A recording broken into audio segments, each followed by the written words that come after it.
Carta de Paulo aos Colossenses, capítulo 1, versículos de 3 a 8. Colossenses, capítulo 1, versículos de 3 a 8.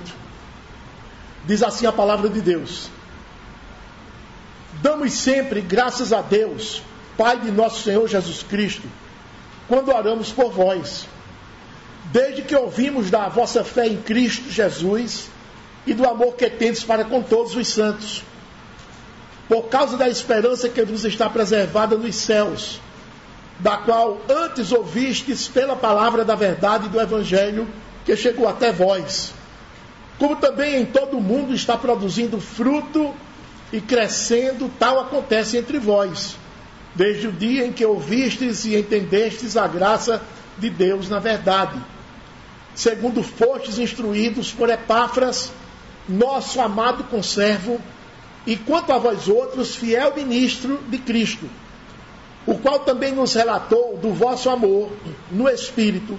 Amém. Vamos falar sobre as características de uma igreja apostólica.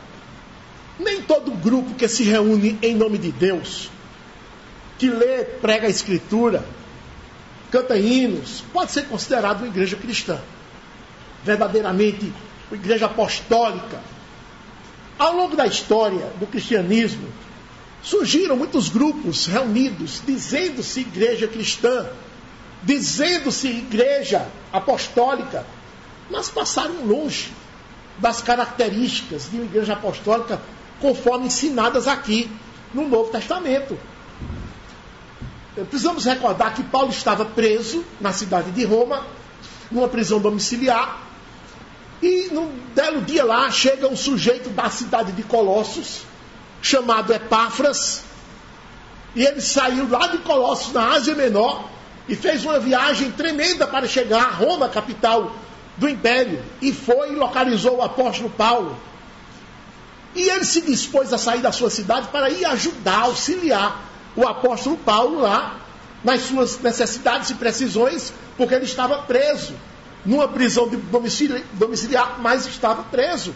Havia um soldado guardando o apóstolo Paulo o tempo todo. Então Epáfras chega lá e se apresenta, e ele faz parte da equipe missionária, e ele faz aquela saudação, é aquela alegria. E nos dias subsequentes ele começa a contar a respeito da igreja, como fundou a igreja lá em Colossos. Foi ele que fundou, foi ele que deu os primeiros passos da igreja, ajudando aquela igreja a crescer, pregou, instituiu, instruiu a igreja, trouxe aquela verdade apostólica para a igreja, e a igreja estava muito bem, só que falsos mestres da região estavam, entrando sorrateiramente na igreja, buzinando no ouvido dos irmãos, doutrinas estranhas, doutrinas heréticas, doutrinas fascinantes até, com o objetivo de destruir o trabalho, irmãos.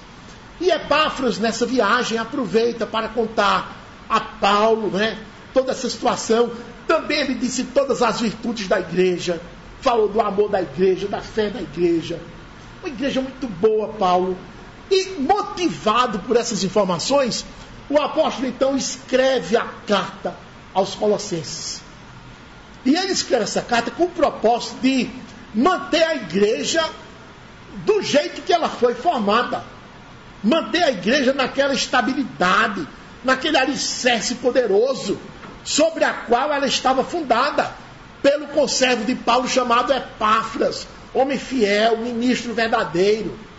Então ele manda essa carta, e em todas as partes dessa carta ele procura trazer, irmãos, as verdades que eles foram instruídos quando creram e quando foram instituídos como igreja, a fim de que eles olhem para essas verdades, se firmem nelas e sejam capazes de rejeitar, argumentar contra, rechaçar os falsos mestres e os falsos ensinos. Esse foi o propósito com o qual ele escreveu essa carta. Então, com esse título, Características de uma Igreja Apostólica, eu trago as lições aqui que o texto nos transmite. São 3 lições. E a primeira, irmãos, característica de uma igreja apostólica aponta para o trato, como essa igreja trata a palavra de Deus. o trato dessa igreja com relação à palavra. Vejam como é a relação de uma igreja apostólica com a palavra de Deus. E Paulo aborda aqui dois aspectos. O primeiro, ela é sempre uma igreja bem instruída. Uma igreja apostólica é sempre uma igreja bem instruída. No versículo 7, ele disse assim: segundo fostes instruídos por Epáfras, nosso amado conservo, e quanto a vós outros, fiel ministro de Cristo. Uma igreja apostólica, ela ama as Escrituras. Todos os membros da igreja são apegados à Escritura. Mesmo aquele que é mais retardadozinho, os outros ficam apertando com ele para que ele ame as Escrituras. Irmão, leia as Escrituras, leia diariamente, leia anualmente, medite nas Escrituras. Todos os membros são envolvidos com a Escritura. Os irmãos se lembram lá da igreja de Jerusalém, que era uma igreja apostólica? Está escrito a respeito dela: e perseveravam na doutrina dos apóstolos. A Escritura, Atos 2:42. Epáfras, fundador da igreja de Colossos, era um homem apegado às Escrituras. Ele era conservo de Paulo. Ele fazia parte da equipe missionária de Paulo. Então ele tinha aquela mesma linhagem teológica. Ele aprendeu aos pés do teólogo Paulo, o maior teólogo da igreja. Epáfras foi um homem bem instruído. Ele tinha aquela mesma segurança doutrinária. Tinha o mesmo amor pela palavra que o apóstolo Paulo tinha. E um homem dessa estirpe, irmãos, certamente ele transparece a Escritura em tudo quanto ele faz. Em tudo quanto ele fala, no seu procedimento. Por isso que Paulo diz nesse versículo 7, que ele é um fiel ministro. Estão vendo aí, versículo 7? Vocês foram instruídos por Epáfras. Ele é um fiel ministro de Cristo. É um homem preparadíssimo. É isso que Paulo está dizendo. Esse termo fiel se reporta à fidelidade de Epáfras a Cristo. É um homem comprometido com a verdade. É um homem comprometido em apacentar as ovelhas. Ele conduzia as ovelhas, irmãos, pelo pasto da Escritura. Ele sabia que somente a Escritura poderia alimentar verdadeiramente as ovelhas do Senhor. Então ele levava as ovelhas, conduzindo como pastor lá no campo. O pastor do campo conduz as ovelhas para os melhores pastos. Um pastor cuidadoso, pois Epáfras fazia a mesma coisa. Conduzia a igreja pelas Escrituras, venha por aqui, conduzindo, e a igreja somente se robustecendo, se edificando. Esse era Epáfras. Dessa forma, sendo a igreja bem instruída nas Escrituras, ela não poderia dar ouvidos a ensinamentos outros, diferentes daquilo que Epáfras tinha ensinado. Epáfras era um fiel ministro. E vocês estão dando ouvidos a outros pregadores falsos, com ensinos diferentes, que se chocam com o ensino que Epáfras trouxe para vocês. Que coisa, né? Então Paulo está conduzindo a igreja por esse raciocínio. Se ouviram de Epáfras, se Epáfras cria do mesmo jeito que eu, se eu, apóstolo, recebi a palavra de Cristo e fui autorizado, movido para escrever escritos inspirados, como vimos esta manhã no estudo da confissão de fé, então o que é que vocês precisam mais? Vocês não precisam dar ouvidos a mais ninguém. Essa doutrina que vocês receberam da parte de Epáfras é a doutrina puríssima, expressão da verdade da Escritura. Tudo aquilo que não estiver de acordo com o ensino de Epáfras, rejeitem, decididamente rejeitem. Esse é o ponto que o apóstolo está enfatizando. Irmãos de Colossos, vocês não precisam de mais nada, porque vocês são uma igreja bem instruída na palavra de Deus. Vocês devem sempre dizer não aos falsos mestres, rejeitá-los com grande decisão.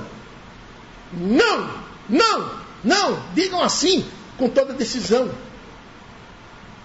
Vocês são uma igreja bem instruída. Esse é o primeiro aspecto desse apego de uma igreja apostólica à palavra de Deus.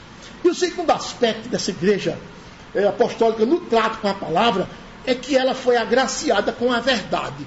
Uma igreja apostólica, irmãos, é sempre agraciada com a verdade. O versículo 6, na última parte, diz assim: desde o dia em que ouvistes e entendestes a graça de Deus na verdade. Vou repetir: desde o dia em que ouvistes e entendestes a graça de Deus na verdade. A igreja foi agraciada com a verdade. Paulo se refere aqui ao Evangelho da Graça, que Paulo era um pregador da graça, e Epáfras também necessariamente tinha que ser. Ele pregava a graça, e os conservos, os membros da equipe missionária dele, também pregavam a graça. Epáfras era um pregador da graça. E Epáfras, quando fundou a igreja de Colossos, irmãos, ele fundou a igreja sobre o fundamento da pregação da graça. Isso é fundamental que os irmãos entendam. Porque a graça de Deus, irmãos, infelizmente, é um assunto pouco compreendido entre os homens, entre os crentes. Digo por quê? Todos sabem definir o que seja graça. Ah, graça é um favor imerecido. Ótimo, é isso mesmo. Graça é um favor imerecido. Agora, quando você diz que graça é um favor imerecido e o pecador precisa fazer a sua parte, aí você está anulando a graça. Porque você está pregando uma parceria entre Deus e o pecador, onde cada qual faz a sua parte. Isso não é verdade. Poucos entendem, irmãos, que se fizesse alguma coisa pela sua salvação, a graça deixaria de ser graça, como ensina o apóstolo. Paulo disse assim: e se é pela graça, já não é pelas obras. Do contrário, a graça já não é graça. Romanos 11:6. A maioria entende que a salvação é pela graça, mas que você tem que fazer a sua parte. Então você faz uma associação com Deus, é sócio de Deus. Deus faz uma parte e você faz outra. Se Deus fizer a dele e você não fizer a sua, nada feito. Que graça é essa? Não é graça. Se você faz sua parte, você tem direitos, tem créditos, tem méritos. Não é assim. Isso não foi o entendimento da igreja de Colossos, quando foi instruída por Epáfras. Ele pregou o evangelho da graça, sim. E todos os membros, diz o apóstolo, entenderam o que é a graça de Deus. Versículo 6, segunda parte. Desde o dia em que ouvistes e entendestes a graça de Deus na verdade. Muitos escutam a pregação da graça, mas não entendem. Sempre acham que tem que fazer alguma coisa. Sempre acham que tem que dar uma mãozinha. Porque Deus sozinho não é suficiente para fazer, para operar a salvação. Isso não é graça. A igreja de Colossos entendeu, ouviu o que era graça e entendeu que graça é graça e que você não faz absolutamente nada. Pela graça sois salvos, mediante a fé. Isso não vem de vós, é dom de Deus, não vem das obras nenhuma, para que ninguém se glorie, para que ninguém tenha crédito, para que ninguém tenha mérito, para que ninguém tenha direitos. Deus é o dono da graça e a glória é toda dele. Então o povo entendeu que a salvação se dá pela graça, que não vem das obras, nem mesmo aceitar Jesus, que aí você se gloriaria. Na verdade, irmãos, aquela igreja apostólica estava saturada com a verdade. Veja o versículo 5, a partir da segunda parte, e entrando pelo versículo 6. Ele diz assim: da qual antes ouvistes pela palavra da verdade do evangelho que chegou até vós.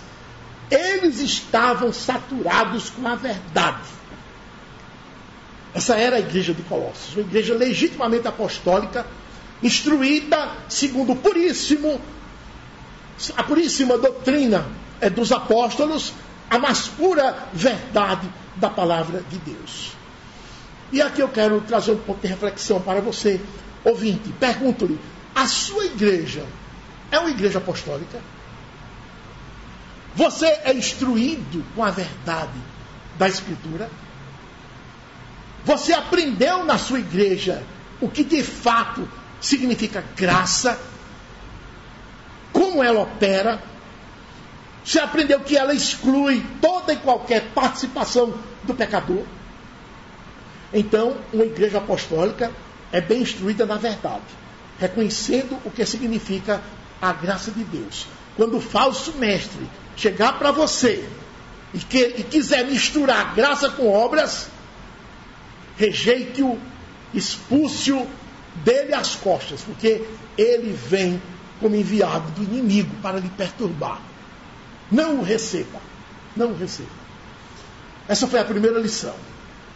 Trato da igreja apostólica com relação à palavra. Ela é agraciada com a verdade. E ela é bem instruída na verdade. Segunda lição, segunda característica, aponta para o trato dessa igreja com relação à prática. Com relação à prática. Toda igreja apostólica, meus irmãos, ela possui na sua prática as 3 virtudes cristãs. Quais são as 3 virtudes cristãs? A fé, a esperança e o amor, né? Que Paulo fala em 1 Coríntios 13 e outros apóstolos também falaram. Então a igreja apostólica, legitimamente, ela também manifesta no seu dia a dia essas 3 virtudes: fé, esperança e amor. E na igreja de Colossos, essas 3 virtudes estavam bem presentes. E o apóstolo destaca a percepção de cada uma delas, porque ele ouviu o relato de Epáfras, e ele destaca agora nessa carta esses 3 aspectos. Então vamos ver o primeiro: fé em Jesus Cristo. Está no versículo 4, na primeira frase: desde que ouvimos da vossa fé em Cristo Jesus. A primeira virtude está aí. Ele ouviu que a fé em Jesus Cristo estava presente na igreja de Colossos. Antes mesmo que Epáfras chegasse e dessas informações a respeito da igreja, Paulo, como atento a toda a movimentação de fundação de igrejas no Império, ele como principal, não é missionário, ele tinha informações outras de muitas pessoas que vinham, né? As informações chegavam a Paulo, né? E que Deus mandava para que ele tomasse consciência do que estava acontecendo pelo efeito da pregação missionária. E o principal a respeito daquela igreja, Paulo disse: eu sei que vocês confiam em Cristo, porque eu tenho ouvido sobre a fé em Cristo Jesus que vocês manifestam.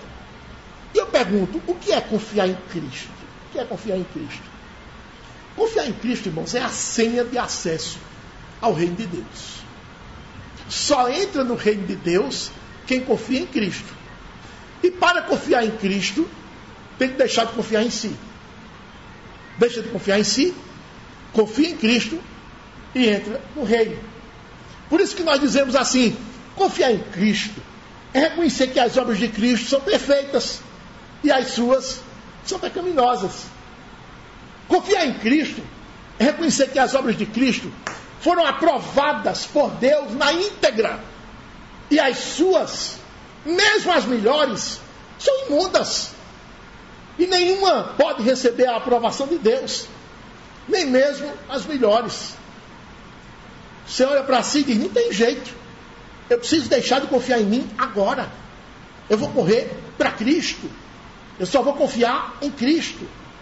Confiar em Cristo é reconhecer que Jesus foi o homem levantado por Deus para fazer o que Adão não fez: obedecer à lei na íntegra. E assim Cristo foi aprovado por Deus e ficou sendo chamado no Novo Testamento o segundo Adão. Confiar em Cristo é reconhecer que você nasceu morto, você é descendente de Adão, nasceu sem qualquer habilidade para fazer o bem, aquele bem requerido por Deus. E você entende que somente Cristo pode lhe valer. E então você corre para Ele. Você sai de si e corre para Ele completamente nu. Senhor, eu cheguei aqui nu, eu não tenho nada a te apresentar. Tem misericórdia de mim. Jesus, filho de Davi, acolhe-me. E Ele lhe acolhe. O entendimento dessa verdade, irmãos, de modo claro, indiscutível, é o que faz do crente ser um crente apostólico. É o que faz a igreja ser uma igreja apostólica, uma igreja sem méritos, uma igreja sem honras humanas, uma igreja sem glórias mundanas, uma igreja que não tem currículo a apresentar ao Senhor. Senhor, estamos aqui completamente pela tua graça. E somos esse povo. Não temos nada a te apresentar. A igreja de Colossos mostrava esse entendimento na vida prática, sendo esse o primeiro aspecto da vida prática daquela igreja apostólica, a fé. Eu ouvi da fé de vocês em Cristo Jesus. Aí o segundo aspecto, lembre, fé, esperança e amor. Ele falou da fé. O segundo aspecto, ele vai falar do amor. Está no versículo 4, na segunda parte. E do amor que tendes para com todos os santos. Das 3 virtudes, Paulo já vai falando em 2. Eu ouvi da fé de vocês. E também do amor de vocês para com todos os santos. Esse amor que ele fala aqui é o amor de Deus. É aquele amor que se manifesta.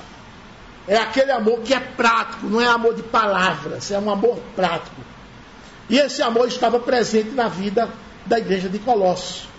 E por que nós dizemos que é o amor de Deus? Simples. Porque o amor de Deus, ele é produzido pela fé em Cristo. Observe o versículo 4. Desde que ouvimos da vossa fé em Cristo Jesus, e consequentemente do amor que tendes para com todos os santos. Então, toda fé em Cristo necessariamente produz amor entre os irmãos. E não somente entre os irmãos da igreja local, entre os santos do Senhor espalhados pela face da terra. Você é capaz de identificar um crente pela aparência, pela conversa, pela forma de falar, pelas atitudes dele, mesmo que você não o conheça, pela Bíblia que ele carrega até. E você diz, a paz do Senhor, irmão. Você diz, graça e paz, irmão. E ele lhe responde lá. E há um sorriso. Alguém que vai lhe entregar um folheto na feira, na cidade. E você diz, eu já sou filho do Senhor. E há aquele sorriso, há aquela interação. Então, há uma identificação rápida e fácil entre todos os santos. Por quê? Por conta do amor. E esse amor é produzido pela fé em Cristo Jesus. Gálatas capítulo 6, algumas páginas atrás, no versículo Gálatas capítulo 5, melhor dizendo, no versículo 6, o apóstolo disse assim: porque em Cristo Jesus nem a circuncisão nem a incircuncisão tem valor algum, mas a fé que atua pelo amor. A fé que atua pelo amor. Essa fé aí é a fé em Cristo. E ela atua em cima, montada na cela, no dorso do amor de Deus.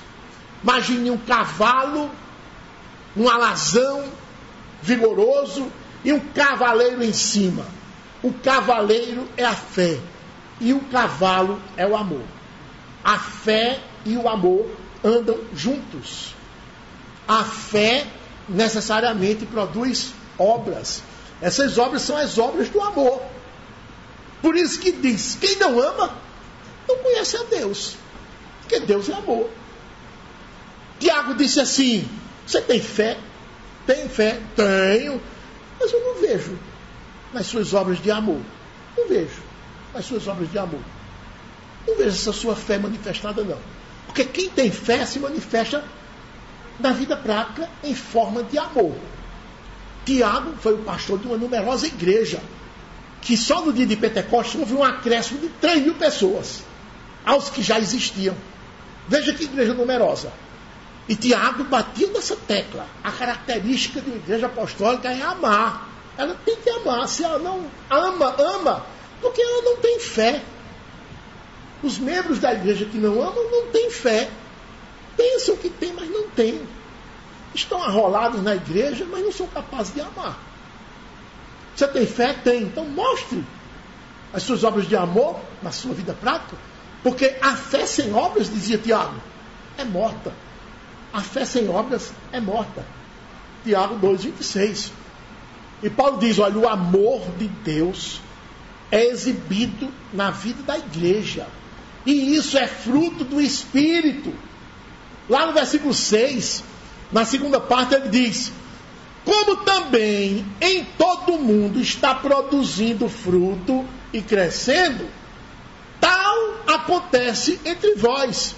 Ele está dizendo, ó, em todas as igrejas do mundo é do Império Romano. Em todas as igrejas do mundo, do Império Romano, espalhadas pelo Império, a fé está produzindo frutos. E também está acontecendo aí em vocês, entre vocês. Por quê? Porque vocês têm a fé em Cristo Jesus e o amor para com todos os santos que essa fé está produzindo. E a prova maior que esse é o amor de Deus está lá no versículo 8. Quando Paulo disse assim, o qual também nos relatou, o qual é Epáfras, nos relatou do vosso amor no Espírito. Paulo, irmãos, ele sabe muito concatenar as palavras e as ideias. Ele disse aos Gálatas que o fruto do Espírito é amor, alegria, e disse aquela relação toda. Primeiro sabor do fruto do Espírito foi o primeiro citado, amor. Mas o fruto do Espírito é amor. E ele disse, o qual também, Epáfras, me relatou do vosso amor no Espírito. Em outras palavras, o Espírito de Deus está entre vocês, produzindo frutos, frutificando, fazendo com que vocês amem. O Espírito está fazendo isso.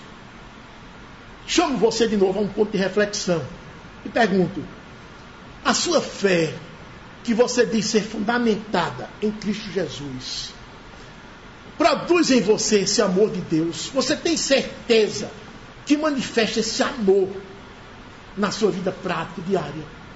Resultado da fé que você diz ter em Cristo Jesus. Aquele amor que ama até o inimigo. Não fala mal do próximo, mesmo do inimigo. É capaz de pedir perdão. É capaz de perdoar na maior facilidade. Não fica com ressentimentos. Não fica relembrando fatos amargos. Está sempre disposto a estender a mão. Capaz de acudir qualquer um, até o inimigo. Isso está presente na sua vida, meu irmão. Aquele amor que olha para o próximo e vê que a sua maior necessidade é a falta de Cristo, é a falta de salvação. Então você se compadece e ora por ele, e clama por ele, e prega o Evangelho a ele. Esse amor está presente na sua vida como resultado da fé que você diz ter em Cristo Jesus. Paulo disse, eu sei do amor de vocês para com todos os santos. Os irmãos de Colossos eram assim. E agora ele vai falar da terceira virtude cristã, que é a esperança. E ele diz que a igreja apostólica, no trato com a prática diária, ela é cheia de esperança. Versículo 5, ele disse assim, por causa da esperança que vos está preservada nos céus.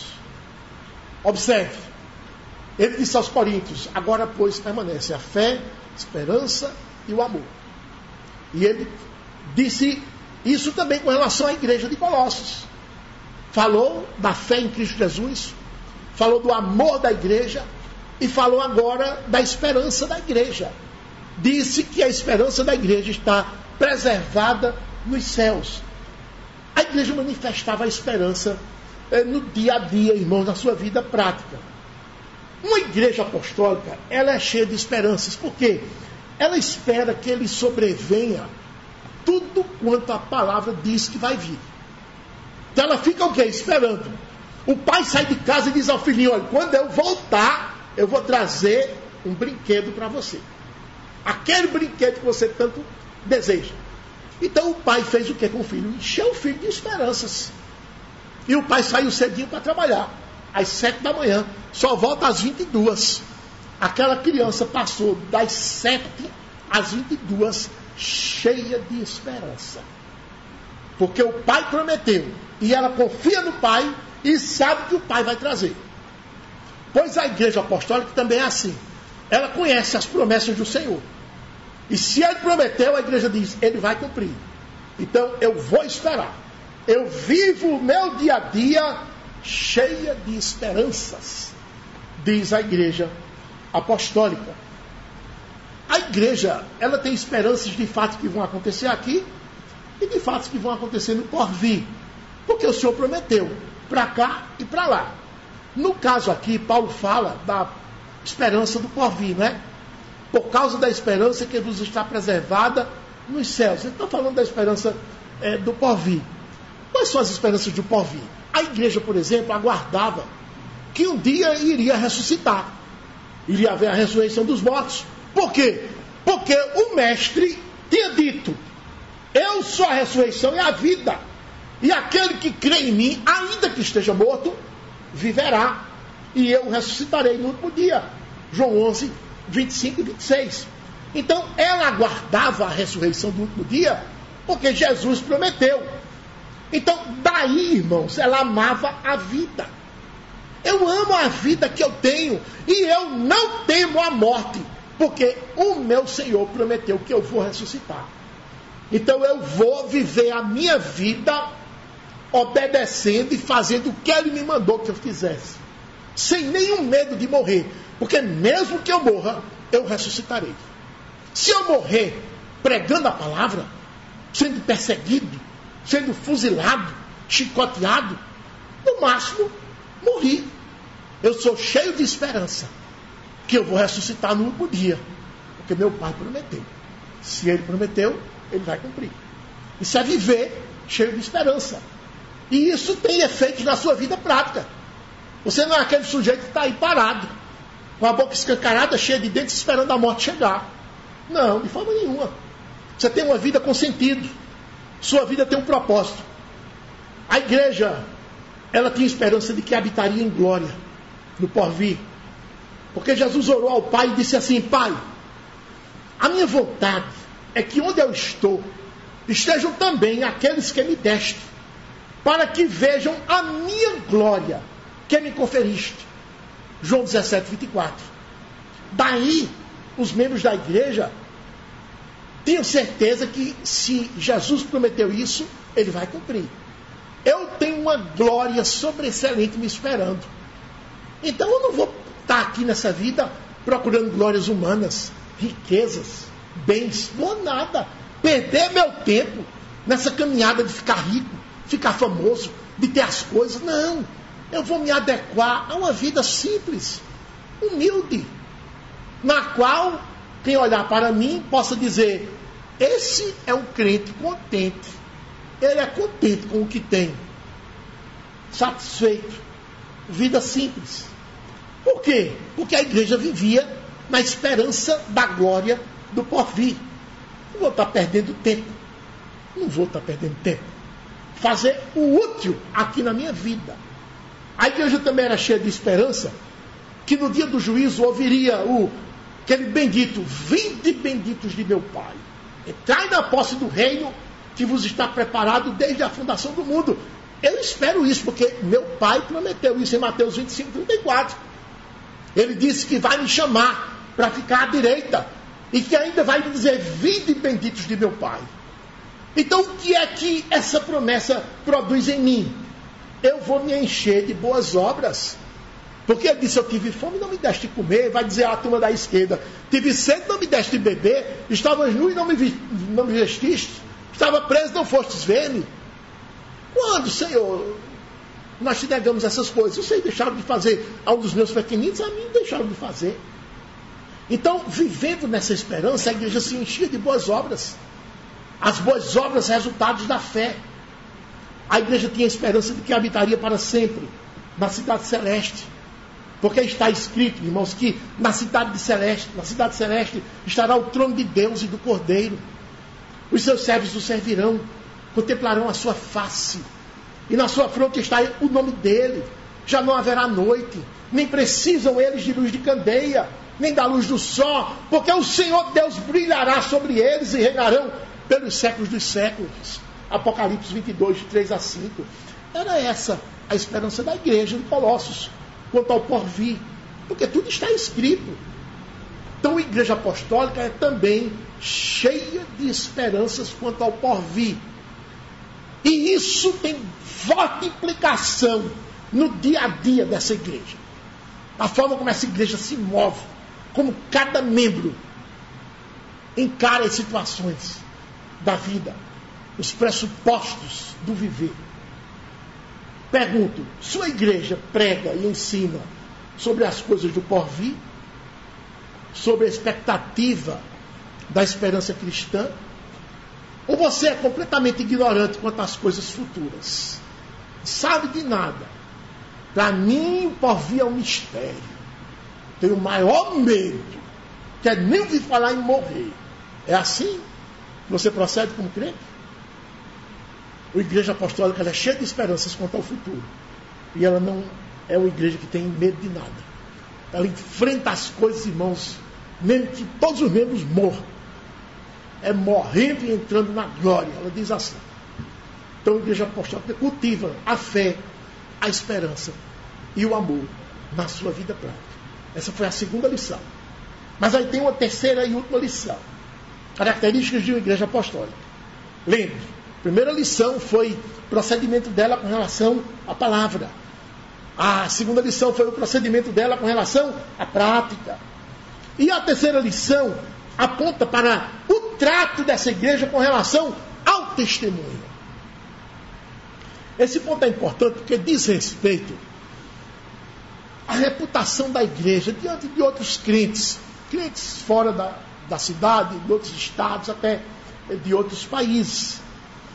A igreja apostólica ela é reconhecida como uma igreja que ama a palavra de Deus, que prega a verdade, que não bajula pecadores, sejam eles pecadores ricos, nobres, não bajula. Uma igreja apostólica é conhecida como uma igreja que aplica a disciplina, tanto aos membros simples quanto aos membros nobres, se é que podemos dizer essa classificação. Porque nós sempre cremos que quando entra das portas para dentro, todo mundo é irmão. De fora ficam os títulos, de fora ficam os bens, o dinheiro, a fama, o prestígio. Entrou aqui dentro, todo mundo é irmão. Então nós aplicamos a disciplina de forma uniforme, né? Unilateral. A igreja apostólica é conhecida como uma igreja que evangeliza, que sofre as perseguições decorrentes de pregar a verdade, de espalhar a palavra de Deus. Então, irmãos, quando a fama dessa igreja se espalha, ela é objeto de duas coisas. A primeira é que as pessoas manifestam grande gratidão a Deus por essa igreja. Diz aqui o versículo 3.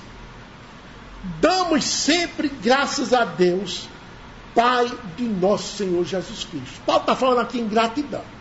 Ele dá sempre graças a Deus por nosso Senhor Jesus Cristo. Por que ele agradece? Ele agradece pela existência da igreja, aquela igreja local. Uma igreja operosa, piedosa, uma igreja comprometida com a verdade. Isso é algo, irmão, maravilhoso. E todos os santos e fiéis discípulos do Senhor têm esse dever de agradecer, principalmente nos nossos dias que nós olhamos ao nosso redor, irmãos, vemos a maioria das igrejas desviadas, longe da verdade. Então, quando a gente sabe que uma igreja fiel é motivo de gratidão a Deus. Ó Senhor, graças te dou pela vida daquela igreja. Paulo, ele tinha essa prática, sabe, irmãos? Ele tinha um olho, irmãos, de águia para procurar igrejas fiéis e agradecer a Deus por elas. Quando ele escreveu a carta aos Romanos, capítulo 1, no versículo 8, mal tinha começado a carta, ele disse: primeiramente, dou graças a meu Deus, mediante Jesus Cristo, no tocante a todos vós, porque em todo mundo é proclamada a vossa fé. Irmãos, o Império Romano inteiro, todas as nações conquistadas, todas as pessoas em todo lugar que ouviam falar da igreja de Roma, diziam: o que é isso? O que é isso? Que fenômeno é esse? Que fé é esse desses irmãos? Em todo mundo era proclamada a fé da igreja de Roma. E Paulo olhava essas coisas e agradecia a Deus. Ó Deus, muito obrigado. E ele se desdobrava, chorava em gratidão. 1 Coríntios capítulo 1, no versículo 4, Ele diz: sempre dou graças a meu Deus a vosso respeito, a propósito da sua graça, que vos foi dada em Cristo Jesus. E ele conhecia aquela igreja, meu Deus, aqueles irmãos viviam na idolatria, na prostituição, no homossexualismo, viviam naquela corrupção. E a graça de Deus veio do céu direto para Corinto, salvou pecadores e os juntou na igreja local. Ó Deus, graças te dou. Paulo se desdobrava em gratidão. Efésios capítulo 1, versículos 15 e 16, a primeira parte. Por isso também eu, tendo ouvido a fé que há entre vós no Senhor Jesus, e o amor para com todos os santos, de novo, essa característica na igreja de Éfeso, e não somente na igreja de Colossos, fé em Jesus e o amor para com todos os santos, não cesso de dar graças a Deus por vós. Ele se desdobrava em gratidão. E aqui em Filipenses capítulo 1, carta seguinte, versículo 3, dou graças ao meu Deus por tudo que recordo de vós. Versículo 5, pela vossa cooperação no Evangelho, desde o primeiro dia até agora. Então, por cada igreja, ele agradece por um motivo diferente. Agradece a uma porque... Agradece por uma porque a graça foi sobre eles. Agradece por outra porque a fé foi difundida, espalhada, afamada no Império Romano todo. Já na igreja aos Filipenses, ele agradece por conta da cooperação deles na evangelização. Mandavam recursos, mandavam dinheiro, oravam. Eles estavam cooperando e Paulo agradece a Deus por conta disso. Então, irmãos, olha, os santos sempre agradecem ao Senhor pela existência da igreja fiel apostólica. Isso é um testemunho para a igreja. A gente sabe que numa igreja fiel, ali há um povo abençoado. E você diz, bem-aventurados os membros daquela igreja. Os irmãos tenham certeza que pessoas de fora dizem isso conosco. Bem-aventurados os crentes daquela igreja. Já ouvi, graças a Deus, esse testemunho a nosso respeito, mesmo sendo quem nós somos. Graças a Deus, bem-aventurados os membros daquela igreja. Quando você se recorda, irmãos, como é que o Evangelho chegou a Caruaru? Você sabe, saiu lá de Jerusalém faz 2000 anos. Irmãos, igrejas fiéis foram difundindo. Foram ligando, atando uma agulha, um costureiro, costurando com uma linha. E chegou até nós, irmãos. Os irmãos não sabem quantos santos do Senhor que hoje estão no céu agradeceram a Deus por tais e tais igrejas que eram evangelizadoras, missionárias, e elas foram costurando, espalhando, chegou até a nós. Olha aqui o Evangelho no nosso coração, na nossa mente. Você nem sabe quem trouxe, quem agradeceu, quem orou a Deus, sabe que Deus ouviu as orações. Isso é maravilhoso. Então, sejamos gratos pela igreja, não só pela nossa, mas por outras igrejas fiéis que nós sabemos que existem e onde estão. E o outro aspecto com relação ao testemunho da igreja apostólica é que ela é sempre objeto das orações. No versículo 3 de Colossenses, no capítulo 1, versículo 3, a segunda parte. Quando oramos por vós. Quando oramos por vós. Nessa oração, além de manifestar gratidão a Deus, Paulo intercede pela igreja. Ele tinha esse costume. Intercede pelo ministério da igreja. Intercede pelo ministro da igreja. Intercede pela igreja para que Deus estenda no tempo e no espaço a influência daquela igreja. Para que ela vá se espalhando. E ele ora, Senhor, dá que aquela igreja funde novas congregações. E se funda Areias, Belém, Minas Gerais. E essas, quando se constituírem, já vão fundando outras. Terceiras, quartas, quintas. A 10ª nem conhece qual foi a igreja fundadora. Como a igreja fundadora nem conhece quem foi que trouxe a igreja até ela. Ele sabe que é o Espírito de Deus que está fazendo isso. Mas sempre em resposta às orações de cada geração. Cada geração ora. Paulo disse assim aos Romanos, capítulo 1 da Epístola aos Romanos, versículos 9 e 10, ele disse assim: porque Deus, Romanos 1:9, porque Deus, a quem sirvo em meu espírito, no evangelho de seu Filho, é minha testemunha de como incessantemente faço menção de vós em todas as minhas orações. Em todas as minhas orações. Lá no final do versículo 8, ele disse assim: em todo mundo é proclamada a vossa fé. Porque em todo mundo é proclamada a vossa fé. Então ele orava insistentemente pela igreja de Roma. Orava, meus irmãos. Segundo Coríntios, nós temos uma oração belíssima. Segundo Coríntios, capítulo 9. É um texto que nós conhecemos a história. A história é assim: os irmãos da Judéia, lá no sul de Israel, nessa época aqui, estavam passando, irmãos, uma situação periclitante, calamitosa, a fome, a seca, a escassez. Os crentes sofriam barbaridade. A igreja de Filipos, lá a 3.000 quilômetros de distância, soube. Igreja pobre, igreja carente. Mas Paulo, nós queremos ajudar os nossos irmãos da Judéia. Nem conheciam, irmãos. Nós queremos ajudar. Paulo, não, mas vocês são pobres. Não, Paulo, a gente quer ajudar. Mas vocês são pobres, vocês não entendem para vocês. Mas Paulo, a gente quer ajudar. E Paulo disse que eles me pediram com muitos rogos. Muitos rogos. Mesmo sendo uma igreja carente. Aí Paulo disse: então tá certo, levante a oferta. Eles levantaram a oferta. Aí depois Paulo envia a oferta. Envia mensageiro levando a oferta de Filipos, na Europa, na Grécia, lá para Israel, Oriente Médio. E a oferta chega lá, algum tempo depois.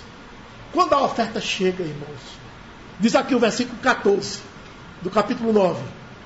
Versículo 13. Visto como na prova desta ministração, glorificam a Deus pela obediência da vossa confissão quanto ao Evangelho de Cristo, e pela liberalidade com que contribuís para eles e para todos, enquanto oram eles a vosso favor, com grande afeto, em virtude da superabundante graça de Deus que há em vós.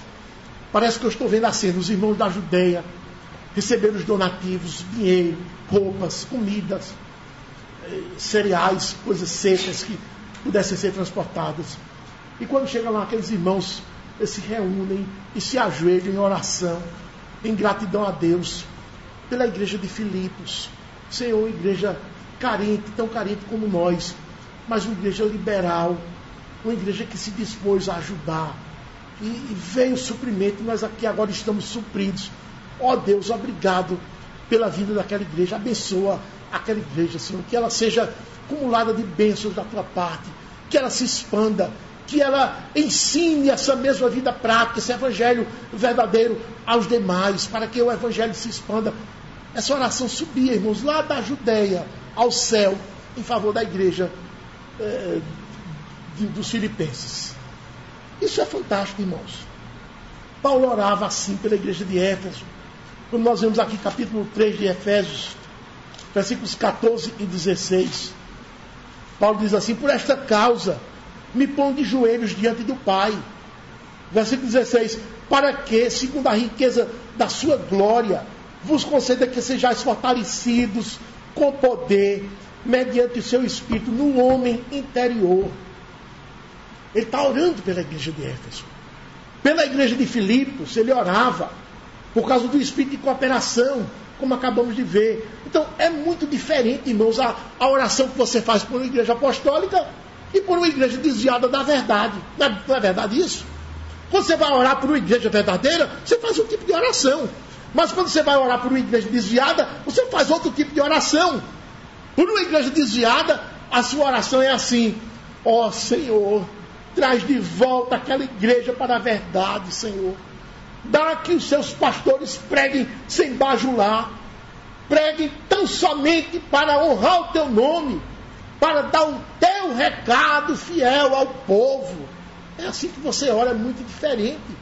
Você pode orar ainda assim: ó Senhor, daqui àquela igreja, Senhor, deixe de fazer do teu altar uma plataforma de shows, Senhor. Que ela trate os crentes como ovelhas e não como espectadores, Senhor. que ela se preocupe em pregar a verdade e não em entreter os ouvintes com shows, com cantores gospel, com teatros. Que ela se preocupe em alimentar as ovelhas e não em entreter os bodes. É assim a nossa oração. É muito diferente, meus irmãos. É muito diferente. Mas quando se trata de uma igreja fiel, a oração é diferente. Ó Senhor, graças te dou por aquela igreja. Multiplica, Senhor, na face da terra igrejas iguais àquela. Isso é testemunho. Uma igreja apostólica, ela sempre tem um bom testemunho. Chamo você a uma reflexão e pergunto a você quais as orações que você tem levantado a Deus pela sua igreja. Será que a sua igreja é referida no céu como sendo uma igreja que prega a verdade, que não bajula pecadores, que está preocupada tão somente com a glória de Deus? Será que as pessoas aí fora agradecem a Deus pela existência da sua igreja, por ser uma igreja operosa, evangelizadora, fiel na pregação? Concluo dizendo o seguinte: lute pela sua igreja para que ela seja uma igreja apostólica. Mas lute mesmo. Não dê descanso aos seus olhos nem de dia nem de noite, se a sua igreja não for legitimamente apostólica. Pois é ela que vai cuidar da geração seguinte. É ela que vai cuidar dos seus filhos. É ela que vai ficar responsável de conduzir os seus filhos aos céus, pregando a verdade a eles. E se ela não pregar a verdade? Se ela não for apostólica, como vão ficar seus filhos? Você já vai ter morrido. Você não vai fazer mais nada pelos seus filhos. Você pode fazer é agora. Ela precisa ser uma igreja fiel, que prega a verdade, que tem uma fé desenvolvida em Cristo, que ame com o amor de Deus. Ela precisa ser uma igreja cujo testemunho faça tremer as portas do inferno. Ela precisa ser conhecida como uma igreja que anuncia a verdade, doa em quem doer, que sofra perseguições por causa disso, que expanda o evangelho pela evangelização e pelas missões. Não se contente se a sua igreja não for essa igreja. Lute com Deus em oração e batalhe pela sua igreja, para que ela seja conhecida tanto na terra como no céu, como sendo uma igreja apostólica, no modelo da doutrina dos apóstolos, conforme Cristo ordenou. Somente essa igreja vale a pena existir. Quem tem ouvidos para ouvir, ouça. Amém. Vamos orar, irmãos, encerrar o culto. Nosso Deus bendito, graças te damos pela tua palavra, graças te damos pela nossa igreja, graças te damos por tudo quanto tu já tens feito por nós, Senhor, pela verdade que veio até nós, pela instrução que nos é dada, pelos núcleos em meio à semana. Mas, ó Deus, queremos confessar nossos pecados, nossas faltas. Nós não somos uma igreja que evangeliza, Senhor. Temos uma deficiência crônica, Senhor, nesse aspecto. Nossas bocas estão caladas, lábios fechados, coração sem paixão, sem ardor pelas almas perdidas. E nós estamos em falta, Senhor. Nós não somos uma igreja apostólica nesse aspecto. E te pedimos perdão, mas acima de tudo te pedimos correção. Pedimos, ó Deus, que tu mudes essa nossa situação. Nós não vamos nos enganar, Senhor, achando que somos uma igreja apostólica, que não somos ainda, Senhor. Pedimos que tu despertes nosso ardor evangelístico. Que não passemos, ó Deus, um dia sequer sem pregar a tua palavra, sem anunciar Jesus Cristo ao mundo perdido, sem alertar os pecadores que não devem confiar em si, mas que devem confiar unicamente em Cristo. Para que possamos fazer isso todos os dias. E que o nosso testemunho, ó Deus, seja verdadeiro. Nossa vida seja cheia de esperança. Que a fé em Cristo Jesus que nós dizemos ter se manifeste numa vida de amor. E nessa área, numa vida de amor pelas almas perdidas, que estão ao nosso lado, dentro da nossa família até. E nós estamos nos entretendo com eles, Senhor, como se eles fossem salvos. Quando, ó Deus, se eles morrerem, vão direto para o inferno. E parece que nós estamos cegos, Senhor. Os olhos vendados, fechados, sem prestar atenção à tua ordem. Ide por todo mundo e prega o evangelho a toda criatura. Livra-nos, ó Deus, do hipercalvinismo. Dá, Senhor, que possamos ser crentes missionários, crentes evangelizadores.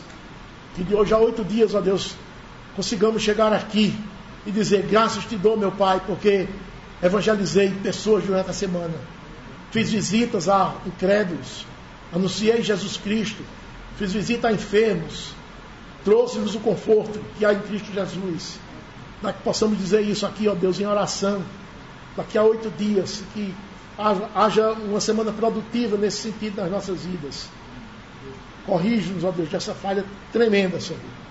Que durante os núcleos que vão ser reiniciados em fevereiro, que possamos levar, Senhor, as pessoas que estão sendo evangelizadas aos núcleos, para que elas cresçam. Que não fiquemos, ó Deus, somente ouvindo e ouvindo e ouvindo, Senhor, e inchando de conhecimento, sem uma vida prática, Senhor. Livra-nos dessa praga, desse mal.